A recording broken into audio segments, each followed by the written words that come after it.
찬양하세 찬양하세 우리와 함께 소리 높여 우리도 소리 높여 다시 한번 찬양하세 아멘 찬양하세 함께 소리 높여 찬양 드리세 찬양하세 찬양하세 함께 소리 높여 찬양 드리세 찬양받기에 합당하신 주님 언제나 동일하신 주 주님 앞에 무릎 꿇고서 주 이름 외치세 예수 나의 왕 예수 나의 왕 예수 나의 왕 한 번 더 찬양하세 찬양하세 찬양하세 찬양하세 소리 높여 찬양 드리세 찬양하세 찬양하세 찬양하세 소리 높여 찬양 드리세 찬양받기에 합당하신 주님 주님 언제나 동일하신 주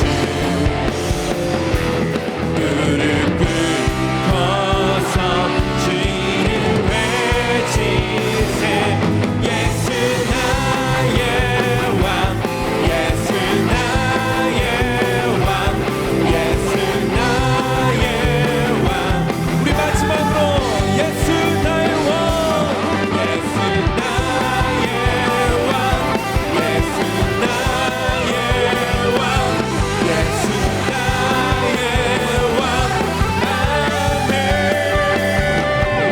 할렐루야 우리 왕 되신 주님 앞에 다시 한번 큰 영광의 박수 올려드립시다 할렐루야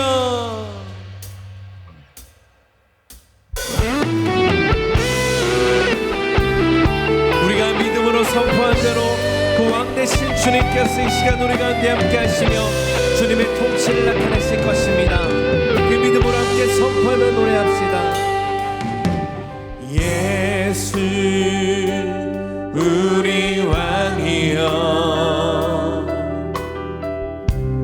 이곳에 오소서 보좌로 주여 임하사 찬양을 받아 주소서 주님을 찬양하며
죽은 자 가운데서 살아나셨고라는 제목으로 하나님 말씀 전하겠습니다. 개신교를 영어로 프로테스탄트라고 합니다. 그 의미는 뭐냐?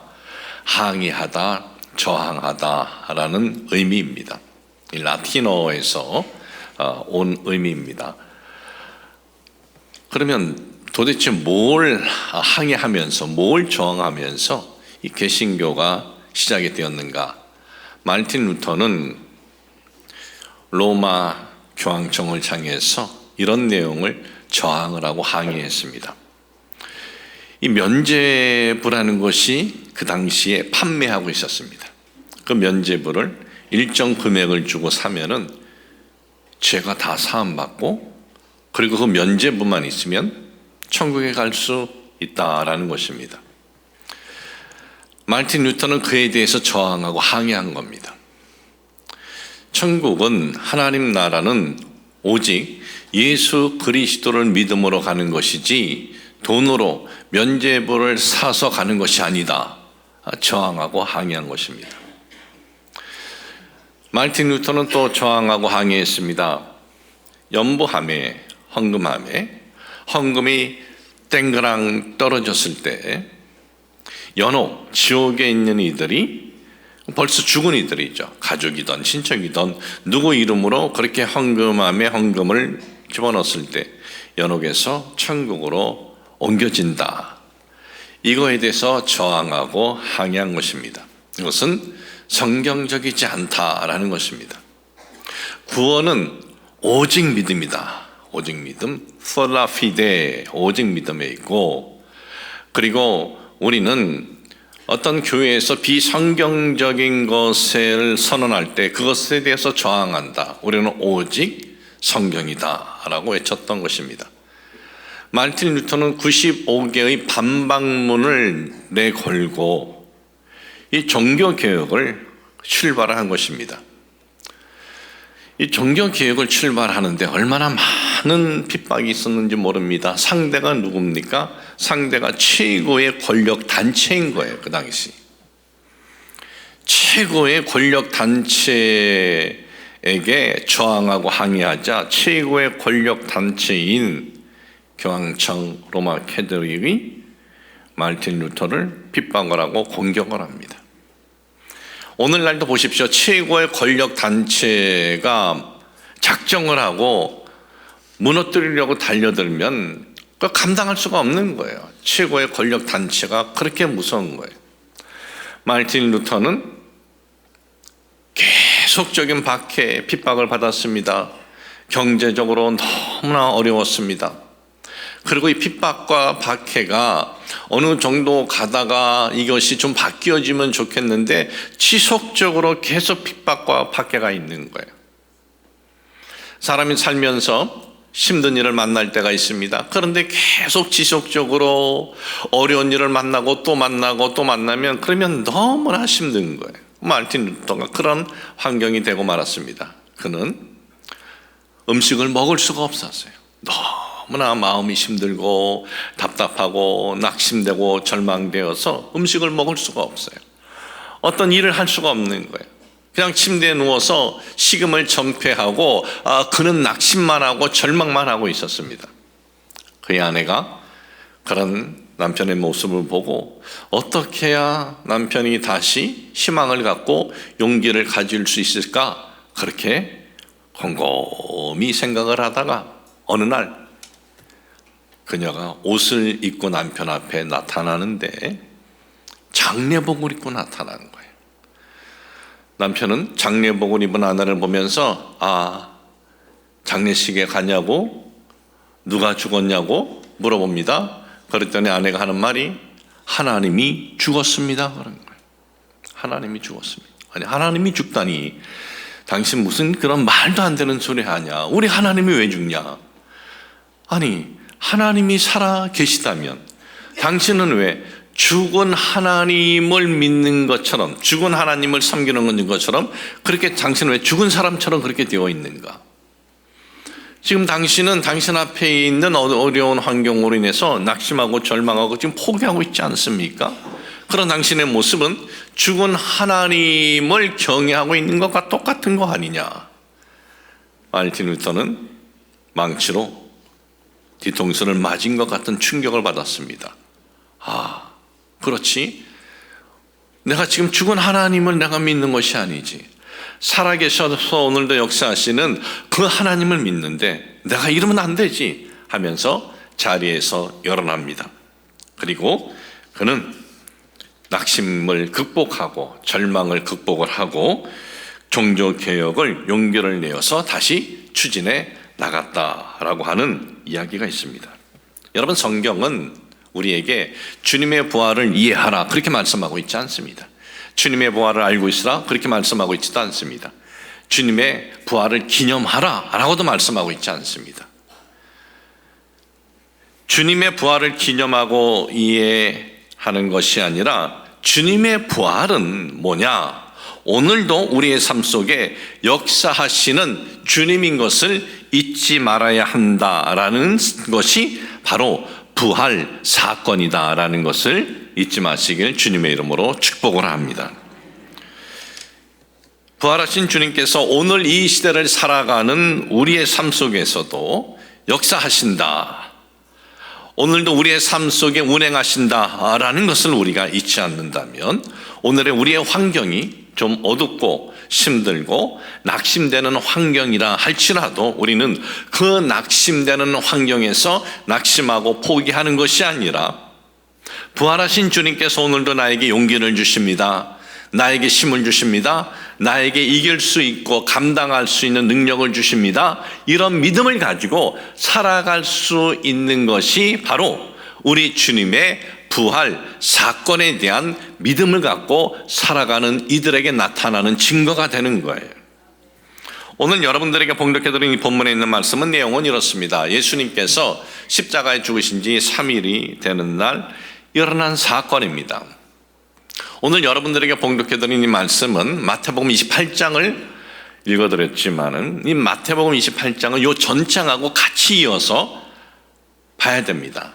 마태복음 27장 마지막 부분 뭐라고 되어 있냐 하면은 마태복음 27장 64절에서 66절에 보니까 그러므로 명령하여 그 무덤을 사흘까지 굳게 지키게 하소서. 그 무덤을 사흘까지 굳게 지키게 하소서.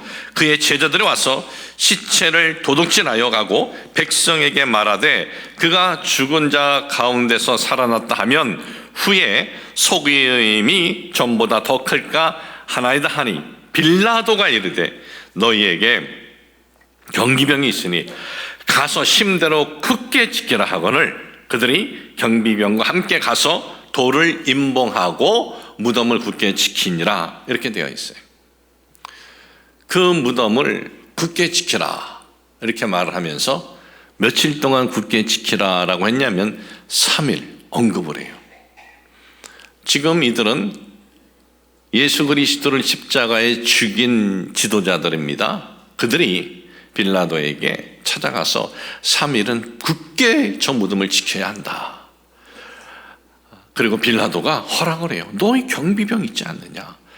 모든 경비병 다 동원해서 굳게 지키라라고 빌라도가 아예 허락까지 해줘요.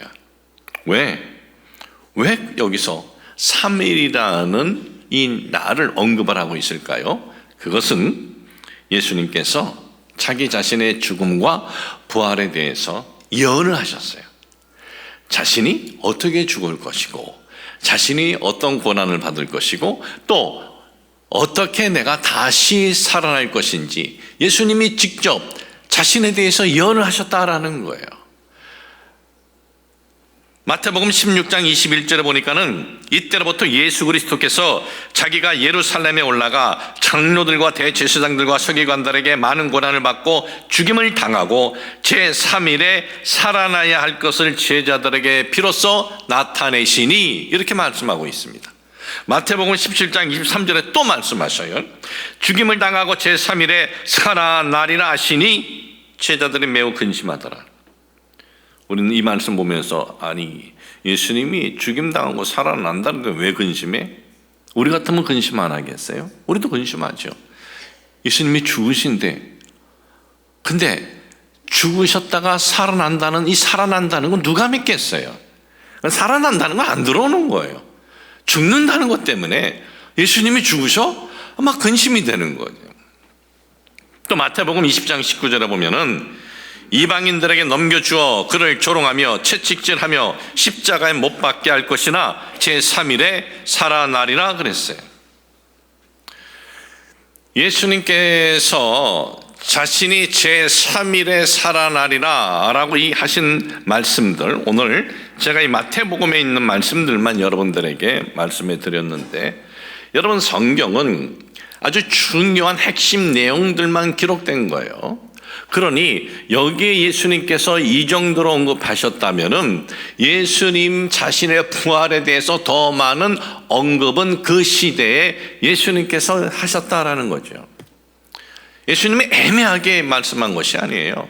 내가 죽은 다음에 언젠가 살아나리라, 이게 아니에요. 이게 내가 죽고 난 다음에 한 100년 후에 살아나리라. 그러면 거기 있는 사람들이 어떻게 알겠어요? 살아날지 안 날지. 근데 예수님은 3일, 그것도 정확히 말씀하셨다. 애매하게 말씀하지 않았어요. 그러니까 예수님을 죽인 이들은 또 막 계산을 하는 거예요. 이게 3일 만에 다시 산다? 이건 있을 수 없는 일이니까 그들의 생각으로도 그러면 이 3일에 다시 산다라는 걸 가지고 어떤 장난을 칠 수 있겠는가 계산했더니 그 예수님의 제자들이 혹시 그 시체를 훔쳐가지고 살아났다, 이걸 그럴 수도 있겠다라고 계산이 나온 거예요. 그래서 예수님을 죽인 유대 지도자들이 어떻게 합니까? 빌라도에게 직접 허락을 받고 경비병을 동원해서 무덤을 임봉합니다. 여기서 임봉했다라는 것은 무덤이 이제 굴처럼 그 시대에는 되어 있는데 시체를 그 굴 같은 데 놓고 큰 돌로 가로막아요. 임봉했다는 것은 가로막고 난 다음에 큰 밧줄로 양옆하고 그리고 이 돌, 무덤을 막은 돌하고 이걸 묶어 놓는 거예요. 아주 든든히. 일반적으로는 그냥 돌만 갖다 놔요, 무덤의 앞에. 근데 이번에 이들은 아주 철저하게 준비한 거예요. 큰 밧줄을 가지고 묶어서 양옆 입구하고 아주 든든히 묶어 놓았다라는 것입니다. 이 저들이 이렇게까지 한 것은 철저히 자기네 나름대로 계산하고 이제 준비를 한 거예요. 이제 주일 새벽이 되었습니다. 주일 새벽. 막달라 마리아와 다른 마리아가 예수님의 무덤을 찾습니다. 그런데 그 주일 새벽에 초자연적인 놀라운 일이 펼쳐집니다. 마태복음 28장 2절에서 4절에 보니까 큰 지진이 나며 주의 천사가 하늘부터 내려와 돌을 굴려내고 그 위에 앉았는데 그 형상이 번개 같고 그 옷은 눈같이 희건을 지키던 자들이 그를 무서워하여 떨며 죽은 사람과 같이 되었더라. 많은 경비병들이 든든히 지키고 있었는데 다들 죽은 사람처럼 된 거예요. 뭐 죽은 사람처럼 되지 않았겠습니까? 하늘에서 천사의 그 존재만 봐도 두려움의 대상인데 큰 지진도 나고 돌은 한쪽으로 옮겨져 버리고 천사는 그 위에 앉아 있으니 다 죽은 사람처럼 되어 있는 거예요. 이 무덤을 지키는 자들은 그걸 보고 죽은 사람 되었다가 다들 이제 이 도망을 쳐버립니다. 그러면 이 두려움은 그 경비병들만 있었던 것이 아니라 이른 새벽에 예수님의 무덤을 찾아간 막달라 마리아, 다른 마리아도 두렵고 떨음이 그의 마음에 있었습니다. 그때 천사가 말합니다. 마태복음 28장 5절 6절에 보니까 천사가 여자들에게 말하여 이르되 너희는 무서워하지 말라. 십자가에 못 박히신 예수를 너희가 찾는 줄을 내가 아노라. 그가 여기 계시지 않고 그가 말씀하시던 대로 살아나셨느니라. 와서 그 누우셨던 것을 보라. 이 천사의 말을 듣고 놀라면서도 너무 기쁜 거예요. 그리고 주님이 다시 사셨다, 부활하셨다라는 이 소식을 듣고 너무나 기뻐서 제자들에게 알려주려고, 이 소식을 알려주려고 뛰어달려가는 거예요. 주님의 부활을 알리려고 제자들에게 있는 곳으로 가는데, 갈릴리로 달려가는데, 그런데 그 도중에 부활의 주님을 만납니다. 부활의 주님께서 이렇게 말씀하십니다. 평안하냐? 너희가 평안하냐? 막달라 마리아와 다른 마리아는 주님 앞에서 꿇어 엎드려 경배를 합니다. 이때 주님께서 내가 먼저 갈릴리를 가니 갈릴리에서 만나자라고 하죠. 이것이 이제 본문의 내용이에요.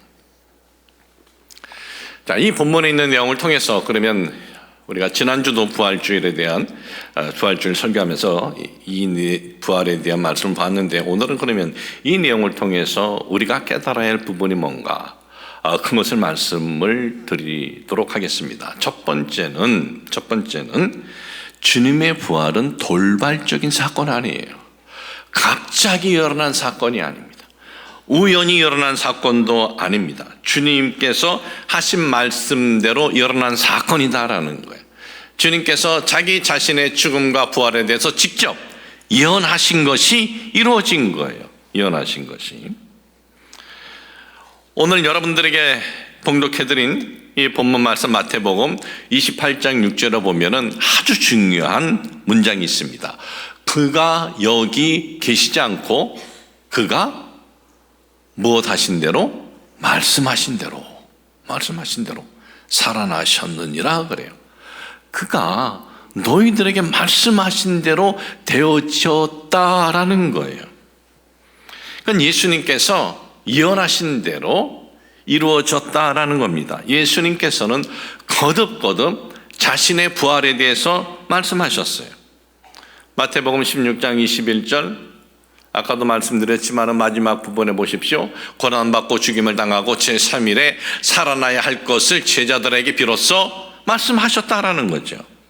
마태복음 17장 9절에도 보면은 인자가 죽은 자 가운데서 살아나시기 전에는 본 것을 아무에게도 이르지 말라 그랬어요. 또 마태복음 17장 23절에 보면은 죽임을 당하고 제3일에 살아나리라 그랬어요.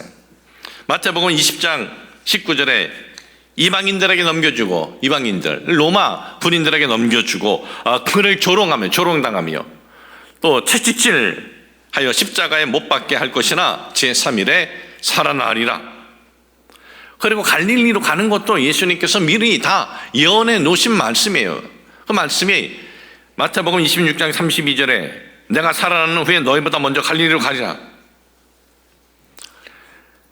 예수님께서는 자신의 부활에 대해서 직접적으로 내가 죽임을 당하지만 3일 후에 다시 살아나리라 직접적으로 말씀을 하셨을 뿐만 아니라 또 예를 들어서도 말씀하셔요. 어떤 예를 들으셨습니까? 예루살렘 성전을 건축하는데, 예루살렘 성이 아닙니다. 그 안에 성전을 건축하는데 몇 년 걸렸느냐? 46년 걸렸어요. 46년 걸렸는데, 근데 예수님께서 뭐라고 말씀하십니까? 저 성전을 허물면 3일이면 내가 다시 세우리라 그랬어요. 그랬더니 다들 좀 말도 안 되는 소리를 하고 있다 그랬죠. 우리가 저 성전을 건축하는데 46년 걸린 건 아는데 저걸 허물고 나면은 3일이면 뭐 다시 세워진다고? 그런데 예수님께서 뭐라고 말씀하십니까? 요한복음 22장 20절 21절에 보니까 유대인들이 이르되 이 성전은 46년 동안 지었거늘 네가 3일 동안에 일으키겠느냐 하더라. 그러나 예수는 성전된 자가 자기 육체를 가리켜 말씀하신 것이라. 예수님께서는 자신의 이 죽으심에 대해서 말씀하신 대로 죽으셨고 또 3일 후에 부활하신다라는 것도 말씀대로 부활하셨다라는 거예요. 그럼 도대체 이게 뭐냐 이거죠. 이것은 예수님이 자신의 말씀대로 부활하셨다라는 것은 단순히 예수님께서 말씀하신 대로 이 일이 이루어졌다라는 것 정도가 아니고 예수님께서 공생의 사역 중에 하신 말씀들이 있어요. 나로 말미암지 않고는 아버지 나라에 갈 수가 없다. 예수님을 통해서만이 하나님 나라에 갈 수 있다.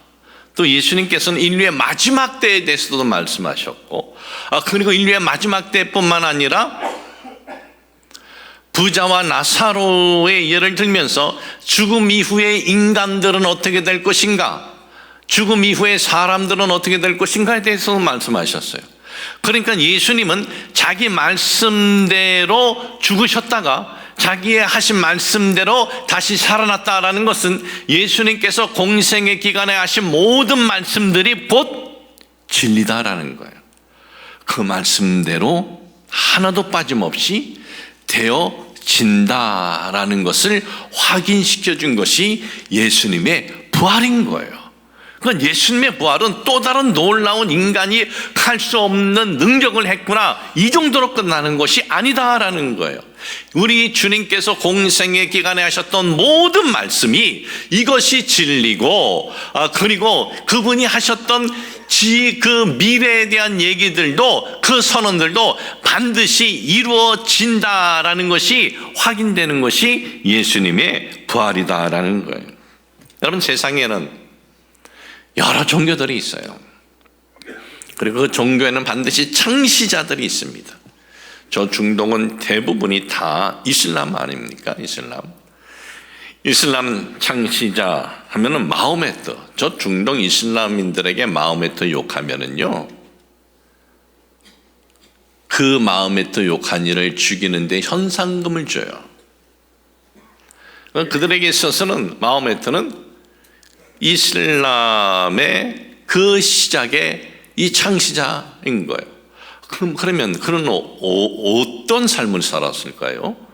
그는 어느 날 하나님으로부터, 신으로부터 계시받았다 하면서 시작한 것이 이슬람인데, 60의 나이에 한 여인의 무릎에 자기 머리를 묻고 세상을 떠납니다.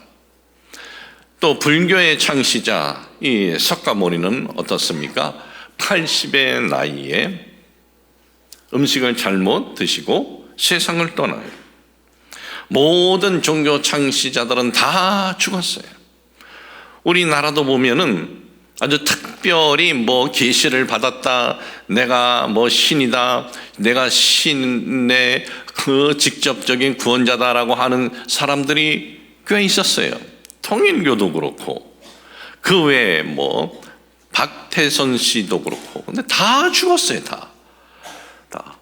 그런데 예수님께서는 죽으신 것이 아니라 자신의 말씀대로 죽음을 당했다가 3일 만에 다시 사시고 부활하셨다. 그분의 말씀대로 되었다라는 것은 그분의 모든 말씀이 길이고 진리고 생명이다라는 것을 잊지 마시길 주님의 이름으로 축복을 합니다.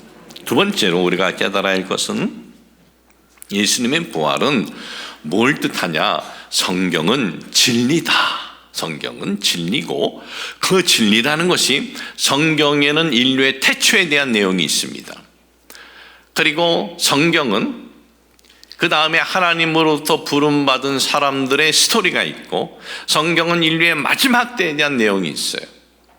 예수님의 부활은 성경에 있는 그 모든 태초로부터 시작돼서 인류의 마지막까지 있을 모든 내용들이 진리다라는 거예요.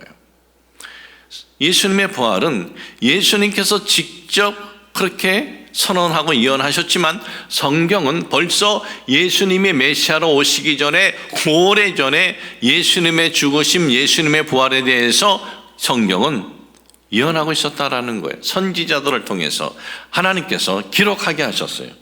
이사야 53장 10절에 보면, 야훼께서 그에게 상함을 받게 하시기를 원하사 질고를 당하게 하셨은즉 그의 영혼을 속건 제물로 드리기에 이르면 그가 씨를 보게 되며 그의 날은 길 것이요, 또 그의 손으로 야훼께서 기뻐하시는 뜻을 성취하리로다 그랬어요. 그의 날이 길 것이란 이 표현은 그의 날은 영원할 것이다 라는 거예요. 시편 16편 10절에는 이는 주께서 내 영혼을 스올에 버리지 아니하시며 주의 거룩한 자를 멸망시키지 않을 것임이니이다. 여기서 거룩한 자는 인간이 아니에요. 거룩한 자는 메시아예요. 메시아는 썩지 않는다, 멸망하지 않는다라는 겁니다. 메시아는 죽지 않는다. 호세아 6장 2절 야훼께서 이틀 후에 우리를 살리시며 셋째 날에 우리를 일으키시리니 우리가 그의 앞에서 살리라. 셋째 날 사흘 만에 부활하신다라는 것입니다. 이 요나서에 있는 내용을 가지고 예수님께서 요나서의 사건도 구약에 있는 요나의 사건도 자신을 가리켜서 한 사건이다라고 말씀하셨습니다. 요나가 물고기 뱃속에서 3일 있다가 그 다음에 물고기 뱃속에서 그가 나오지 않습니까? 이 사건은 요나에게 일어난 사건이지만 이 사건이 바로 자신에게 일어날 사건임을 예수님께서는 말씀을 하셨어요. 그러니까 이 구약에 예언된 이 내용대로 3일 만에 다시 사신 거예요. 아니 예수님의 부활은 뭡니까? 그 성경의 예언의 성취다라는 거예요. 예수님의 부활은 어느 날 갑자기 일어난 돌발적인 사건 아니다라는 것입니다. 그래서 기독교는 이 세상에 있는 많은 종교들이 있는데 그 어떤 종교하고도 비교가 될 수 없는 거예요. 왜 비교가 될 수 없습니까? 세상에 있는 종교들은요, 어느 날 갑자기 계시를 받았대요. 어느 날 갑자기 신의 계시를 받고 난 다음에 세워진 것이 이슬람이에요. 어느 날 갑자기 도를 깨달았대요. 그것이 석가가 어느 날 갑자기 도를 깨달았던 것이 이 불교의 석가모니예요. 그러면 기독교는 어떻습니까? 기독교는 어느 날 갑자기 어떤 깨달음으로 시작된 것이 아니에요. 성경에 오래전부터 예언되어 있었다라는 것은 하나님께서 벌써 태초부터 하나님이 이것은 세워놓으신 계획이다라는 거예요. 여러분, 이 연약한 인간, 이 땅에 정말 100년밖에 살지 못하다가 한 줌에 정말 이 흙으로 돌아가는 인간이 깨달았다라고 하는 것하고 영원하신 하나님의 계획하고 이것이 비교가 되느냐? 비교가 되지 않는다라는 것입니다. 비교 대상이 될 수 없어요. 그래서 메시아의 부활은 성경에 예언된 인류를 위해서 세우신 하나님의 구원의 계획이 사실이다라는 것이 증명되는 것이 예수의 부활이다라는 것입니다. 예수님의 부활은 자 봤지? 나 굉장하지? 죽음에서 다시 살았어? 이런 의미가 아니에요. 성경에 있는 말씀들이 이것이 진리고 성경에 있는 말씀들은 반드시 이루어진다라는 것이 확증된 사건이 예수 그리스도의 부활이다라는 것을 잊지 마시길 주님의 이름으로 축복을 합니다. 오늘 저는 결론을 내립니다. 예수님께서는 십자가에 죽으시기 전에도 말씀하셨어요. 내가 먼저 갈릴리로 찾아갈 것이다. 그리고 또 예수님은 십자가에 죽으시고 부활하신 다음에 그 다음에 제일 먼저 가신 것이 갈릴리예요. 도대체 갈릴리에 뭐가 있길래 거길 가십니까? 갈릴리에 뭐 좋은 것이 있기에? 예수님의 이 부활 사건은 정말 놀라운 사건 아니겠습니까? 그러면 누구한테 먼저 이걸 보여줘야 돼요? 예수님을 핍박한 것들한테 보여줘야 되는 건 아니에요. 너희들이 나 죽였잖아. 근데 나 봐. 예수님의 부활은 이것은 저들을 공포 속에 집어넣을 수 있는 사건이에요. 그런데 예수님은 그들을 찾아가지 않아요. 그들은 예수님이 볼 때는 그들을 보다 더 중요한 게 있었기 때문에 그래요. 누굴 더 중요시 여겼습니까? 그의 제자들인 거예요. 그런데 이 제자들이 어떤 제자들입니까? 이 제자들이 예수님 마음에 들은 제자들입니까? 아니에요.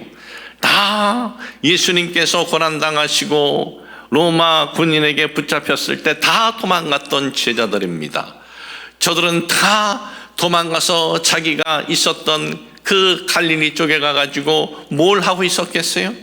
그저 한숨 쉬고 낙심하고 그리고 또 두려운 마음도 있었겠지요. 저 로마 군인들이 그리고 유대 지도자들이 예수님을 따랐던 이들을 추적해서 나를 또 잡으러 오면 어떡하나 두려운 마음이 있고 근심이 있고 3년 동안 예수님을 따라다녔는데 내 꼴이 이게 뭐냐 하면서 다들 낙심되어 있는 이들이 예수님의 제자들이에요. 주님은 그 제자들을 찾아갔다는 거예요. 왜? 혼내주려고? 아닙니다. 그들을 위로해 주려고, 그들에게 소망을 주려고, 그들에게 희망을 주려고 찾아간 거예요. 여러분, 이 사건을 통해서 우리가 깨달아야 할 부분이 뭐냐? 주님은, 부활하신 주님은 오늘도 낙심의 환경에 있고 절망의 환경에 있고 불안의 환경에 있는 우리들을 찾아와 주신다라는 거예요. 그 주님이 찾아오셔서 우리에게 위로해 주시고 우리에게 용기를 주시고 우리를 희망을 주신다라는 것 잊지 마시길 주님의 이름으로 축복을 합니다. 하나님 아버지, 저희들 우리 주 예수 그리스도 십자가 대속의 은혜, 그리고 주님의 이 부활, 이 사건은 우연히 일어난 것도 아니고 돌발적으로 일어난 것도 아닙니다. 예수님께서 예언하신 대로 되어진 사건입니다. 또한 성경에 기록된 대로, 예언대로 이루어진 사건입니다. 우리는 이걸 통해서 두 가지를 확인할 수 있습니다. 첫 번째, 예수님께서 이 땅에 공생의 사역기간에 하신 모든 말씀들은 반드시 이루어진다라는 것과 또 성경에 있는 이 모든 말씀은 반드시 이루어진다라는 것을 확인할 수가 있는 사건이 부활 사건입니다. 우리가 오늘을 살아갈 때 여기 있는 이 하나님 말씀, 이 하나님 말씀은 반드시 이루어질 것임을 우리가 잊지 않고 살아가게 하여 주시고, 부활하신 주님께서는 어둡고 힘들고 낙심되고 절망한 그의 제자들을 찾아오신 것처럼 오늘도 부활하신 주님께서 우리가 힘들고 어렵고 답답할 때 찾아오셔서 우리에게 위로를 주신다라는 것을 잊지 않도록 하여 주옵소서. 우리 주 예수 그리스도 이름으로 기도합니다. 아멘.